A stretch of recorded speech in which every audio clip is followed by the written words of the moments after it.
The Galaxy Z Fold 6 starts at $1,899.99, which is $100 more than the previous model in the US. The base model comes with 256GB of storage and an ample 12GB of RAM. It's on pre-order now and ships as early as July 23rd, depending on where you live. There are multiple color options: pink, navy, and silver shadow, as well as a pair of online exclusives, white and crafted black. My review unit is silver, but I prefer the deep navy blue. Galaxy Z Fold 6 specs compare favorably to the Google Pixel Fold but lags behind the well-reviewed OnePlus Open, which is considerably cheaper than the Fold 6 and starts with 512GB of storage and 16GB of RAM.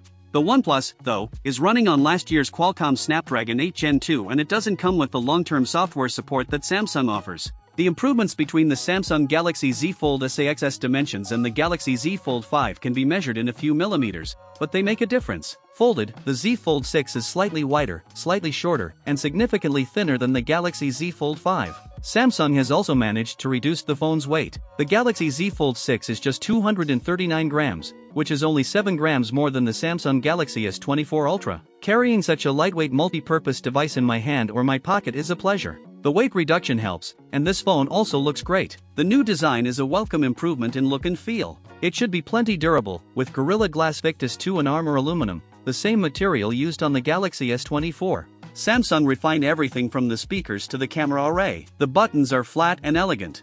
Everything about the look says Pro, though there is no Pro in this flagship's name. Over almost 6 years, Samsung has done all it could to strengthen its foldable phones and their moving parts. In the Galaxy Z Fold 6, it added more steel to the dual rail hinge and has more or less sealed it from the elements. The phone has an IP48 water resistance rating. It's worth noting that the seal is not permanent and may lessen over the life of the Galaxy Z Fold 6. There is also no real dust resistance on this phone. The 4 in IP48 means the Galaxy Z Fold 6 can withstand large objects poking its hinges, but dust in anything under 1mm might cause trouble. Samsung told me it added a new protective layer to its now thinner main screen. It's essentially like a non-Newtonian fluid that is flexible when you're gently moving it but toughens up instantly if it encounters a hard or sharp object. Of course, even though the new screen is tougher, you can't use the same S Pen as a Samsung Galaxy S24 Ultra or other flat Samsung phone or tablet. You must use the softer nubbed S Pen for fold lest you risk damaging the screen. The 6.3-inch cover screen is 2376 x 968 pixels, with fully adaptive refresh rates from 1Hz to 120Hz. In general, I like using the cover screen since it isn't always practical to open up the phone and use the larger display. It's a nice little screen for web browsing, email, and TikTok scrolling. It's fine for texts and messaging, though I still don't relish typing longer messages on the too cramped virtual keyboard. The screen is probably narrower than my iPhone 15 Pro Max by a solid half-inch. The inner 7.6-inch screen is 2160 x 1856 pixels, with a thin, flat bezel. It's a very bright screen, with a crease that is less noticeable than on previous tablet foldable phones. Don't get me wrong, you can still feel and see the crease, but Samsung has done solid work reducing that little eyesore so that it's getting closer to being unnoticeable. Visually, the Galaxy Z Fold 6 has a lovely, colorful, and contrast-rich tablet display, perfect for virtually any task. I enjoyed watching Netflix and Max videos as much as I liked playing games like Call of Duty, Mobile and Asphalt 9. It's great for browsing websites and long articles. In tablet mode, the Z Fold 6 is very comfortable to hold. In flex mode, which is what Samsung calls it when you fold the screen 90 degrees and set the Galaxy Z Fold on a flat surface, the display is useful for video watching and video calls. Smartphones look more and more alike, so manufacturers differentiate their designs with unusual and sometimes ill-conceived camera arrays. If I were in charge, I'd aim for subtlety, or at least what Samsung has done with the Galaxy Z Fold 6, polish and professionalism. The 3-camera array on the back is prominent, but I like how each lens looks a bit like a prosumer camera lens. That's the good news. The not so good news is that Samsung didn't do much to upgrade this array, and the cameras on the last Galaxy Z Fold 5 were a disappointment. This is essentially the same camera specs as you'll find on the Samsung Galaxy S24. Here's how the 3 cameras break down. 50MP wide-angle f1.8, 12MP ultra-wide f2.2 FOV 123 degrees, 10MP 3x optical zoom f2.4. It's a good set of cameras, and I took dozens of lovely photos in Paris under all sorts of conditions. Colors and sharpness are good across the board. Low-light performance is generally fine. Macro photography is non-existent. Portrait mode image of people and pets was gorgeous. I'm especially impressed with the color quality and details. This is clearly due to Samsung's significantly updated ProVisual engine, which is the computational bit of Samsung's smartphone photography pipeline.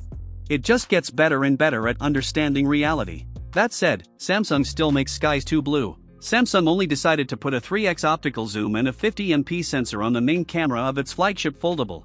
This seems like a mistake. I would have expected at least 5x optical zoom and a 200MP sensor to match what's on its other flagship device, the Galaxy S24 Ultra. Yes, the Z Fold 6 offers 30x space zoom, but that's a digital trick, not optical zoom, and even Samsung tends to call such captures images instead of photos. Look, this is a nearly $2,000, £2,000, $3,000 smartphone, and I expect nothing but the best Samsung has to offer in every aspect. There's also a 4MP camera under the main screen, hidden behind a small cluster of pixels when not in use. It's fine for video but not much else. A nice 10MP, f2.2 selfie camera takes good portrait shots. If you want to shoot photos of yourself with the triple camera array, you can unfold the phone, set the cover screen to be the viewfinder, and take selfies using the bigger cameras.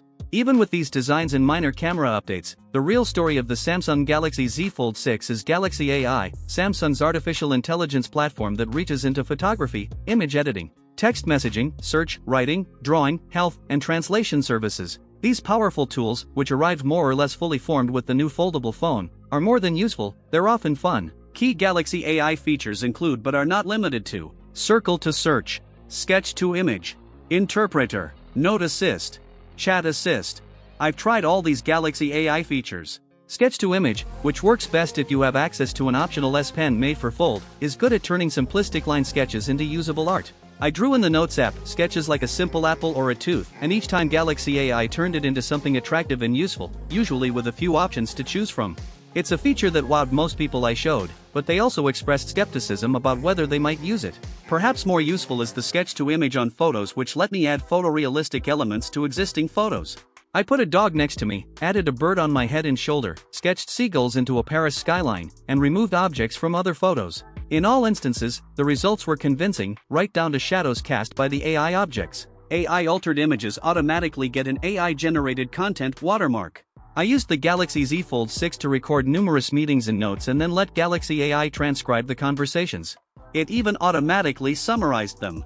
The results were, as far as I could tell, fairly accurate to the original source material. For as good as much of this Galaxy AI is, it does still feel like a work in progress. Sketch to Image can't generate fresh images off of detailed drawings and often encouraged me to create small objects. A sketch of Notre Dame, for instance, could not be used to generate a better image. Case in point, the interpreter. The interpreter lives under the quick panel, but you can move to your home screen. Fold the phone into flex mode, and it's quite easy to let the system detect the language of the speaker and start interpreting. It can either interpret a foreign language speaker or do real-time two-way translation, so the person facing you sees what you're saying, translated into their language, and you see on the main screen their words in your language. The AI feature works well, but I quickly realized that when I already had a language barrier, explaining to someone how to use this feature was a problem. I later used the Galaxy AI translator to live translate a Spanish TV show. The translation was not always exact, but it was close enough to be useful. The Galaxy Z Fold 6 represents Samsung's latest in performance hardware. It has a larger vapor chamber, which should help with heat dissipation, especially during intense activities like gaming. In my gaming experience with Asphalt 9, I didn't notice the phone getting warm, so maybe the vapor chamber is doing its job. Not only does the Galaxy Z Fold 6 use Qualcomm's latest silicon, but it also gets a bespoke version of the Qualcomm Snapdragon 8 Gen 3 for Galaxy chip, which gives a small boost to clock speeds. This is backed by 12 GB of RAM. In our Future Labs tests and my anecdotal tests, the Z Fold 6 benchmarks are significantly high, especially on the GPU side. Apple's iPhone 15 Pro Max and the new A17 Pro chip still beat the Galaxy on Geekbench 6, but the gap is narrowing and it's hard to imagine a task the Z Fold 6 wouldn't easily manage. Storage starts at 256 GB, which is not bad, but I think Samsung should have offered 512 GB. You can up the space to 1 TB if you're willing to pay $2,259.99 in the US, at least. A word about these prices. The Galaxy Z Fold 6 is an expensive handset, starting at $1,899.99, but Samsung usually has fantastic trade-in deals and sales, and it's unlikely you'll pay full price. So be sure to shop around before buying. The Galaxy Z Fold 6 uses a 400 module battery. And between our Future Labs tests and my own testing, I'd say you can expect between 10 and 11 hours of battery life depending on your display settings and other factors.